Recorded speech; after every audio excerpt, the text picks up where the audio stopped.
Bonjour mesdames et messieurs, frères et sœurs. Comme nous avons l'habitude de discuter entre nous sur nos problèmes ou sur nos sujets que nous souhaitons partager entre nous, aujourd'hui j'ai décidé de parler des faux problèmes de la diaspora africaine. Je ne vais pas rentrer dans la profondeur, mais c'est juste pour lister. Comme vous le savez mieux que moi, dans la plupart des cas, la diaspora africaine en Occident a une liste de faux problèmes. Parmi ces faux problèmes, on peut citer, par exemple, le détournement des objectifs vers la recherche d'un blanc ou d'une blanche pour avoir le titre de séjour ou pour avoir un autre type de titre de séjour. Parce que ça dépend du profil de la diaspora. Il y a un groupe de diaspora qui, en toute sincérité, n'ont pas besoin de ça. Mais en ayant vécu l'expérience et en étant étudiant d'abord, avant de devenir citoyen français et travailleur, nous avons constaté beaucoup de nos amis passaient le temps sur les sites de rencontres. Il y avait des hommes et des femmes, sites de rencontres pour rencontrer une blanche ou un blanc dans le but d'avoir peut-être un titre de séjour de 10 ans ou une nationalité. Alors que le temps-là pouvait être consacré, comme beaucoup l'ont choisi, sur d'autres choses. On peut faire beaucoup d'autres choses parallèles à ces études et se contacter du titre de séjour qu'on a, et après, une fois que tu es bien préparé, où que tu sois, que ce soit en Occident ou ailleurs dans le monde, vous avez un avenir sûr. Nous avons beaucoup de preuves. Donc, il faut qu'on essaye de comprendre et d'éviter de se faire tromper les objectifs. La plupart de ces gens, comme on le disait souvent, ceux avec qui on avait des contacts, ne connaissaient pas ces problèmes, ne connaissaient pas le problème de titre de séjour. Donc pourquoi se faire détourner de l'objectif? Il y en a qui acceptent d'aller en boîte de nuit alors qu'ils n'y partaient pas. Il y en a qui boivent de l'alcool alors qu'ils ne buvaient pas de l'alcool. Ils acceptent beaucoup de choses pour ça. Le sacrifice est énorme. Alors pourquoi? Et après, parmi ces faux problèmes, nous avons les problèmes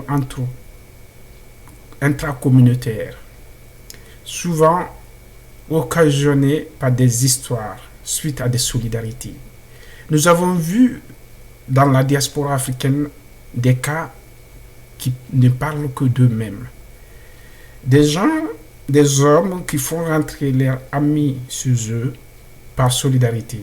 Et par finir, c'est l'ami et la femme de l'homme qui chassent le monsieur de la famille.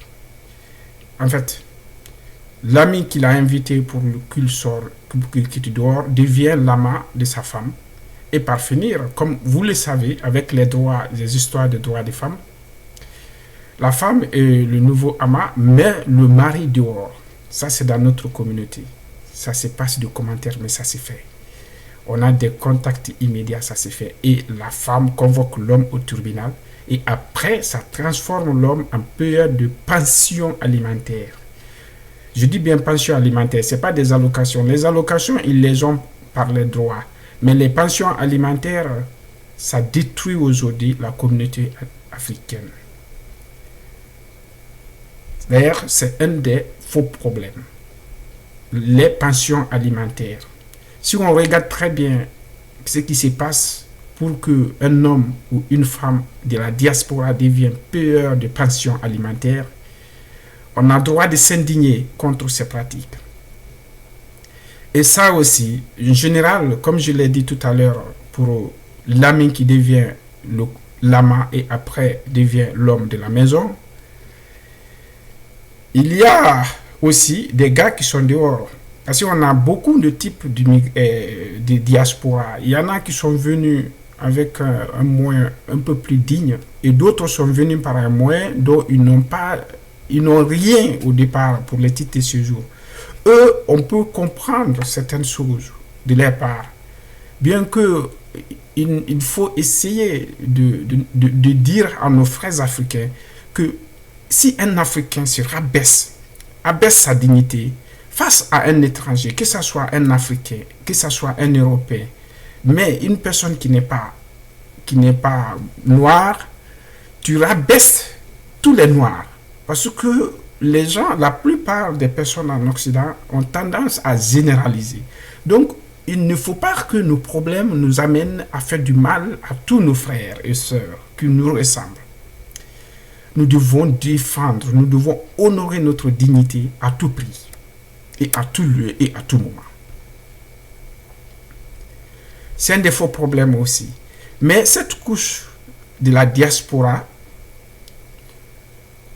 on peut essayer de les comprendre.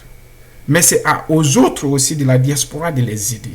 Quand vous voyez un frère immigrant, bien que cette méthode d'immigration n'est pas à encourager, mais si vous pouvez l'aider, ça fera beaucoup de bien. Parce qu'il y a des filles, il y a de nos sœurs qui tombent dans la prostitution.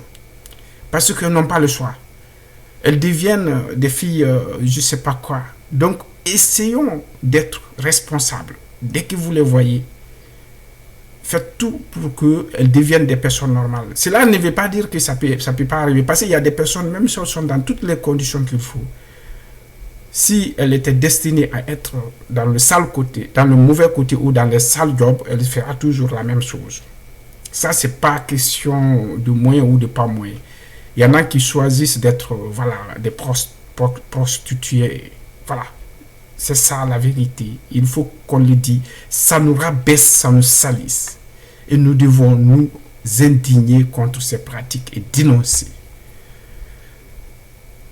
Je ne suis pas moralisateur, je parle de ces faux combats. Aucun des jeunes de la diaspora ou aucune personne de la diaspora n'a pris le projet, n'a fait le choix de venir et perdre son temps sur ces projets que nous avons parlé. Chercher une blanche, chercher un blanc, ou bien venir dans le couple de ton ami et le virer et s'accaparer de sa femme, ou rester dehors, faire sortir la femme mariée avec un titre de séjour, afin que celle-ci puisse t'aider à avoir le titre de séjour, ou bien afin que celle-ci puisse t'aider à avoir un toit. Parce que ça se passe dans notre communauté. Il y a de nos frères, même de nos sœurs aussi, qui voient une famille africaine tranquille, normale, avec une vie aisée, rencontrent des histoires à nos sœurs, à nos femmes africaines, les font sortir dans leur couple. Parce qu'ils savent qu'avec les droits qu'elles ont de par le mariage dans leur couple, elles peuvent avoir un logement social. Et dès qu'elle a ce logement social, ce logement devient leur toit. Elles viennent dormir là-bas. Elles viennent dormir. Et bon, après, si c'est des hommes, après, ils ont une femme parce qu'ils vont faire tous les conneries ensemble. C'est des histoires, c'est des faux combats. On n'est pas venu en Occident pour ça. Nos parents ont souffert pour nous, surtout ceux qui ont eu des études, des longues études à faire en Afrique et ici. C'est des gens dont les parents ont investi en eux, dont les pays africains ont investi en eux. Donc, ces sacrifices ne doivent pas être jetés à l'eau par nous-mêmes. La communauté, la diaspora africaine devait être un atout, une force pour renforcer ceci. Mais malheureusement, nous sommes à la base de tous nos problèmes. On parle des assistances sociales dans les problèmes du couple black en Occident. C'est un des faux combats aussi. On parle du rôle des assistantes sociales. On dit souvent que dès que ta femme rencontre une assistance sociale, c'est fini pour ton couple. Mais quand est-ce qu'une assistance sociale intervient? L'assistance sociale intervient lorsque déjà la femme est psychologiquement préparée. Et cette préparation se fait comment? Ça ne se fait pas tout le monde.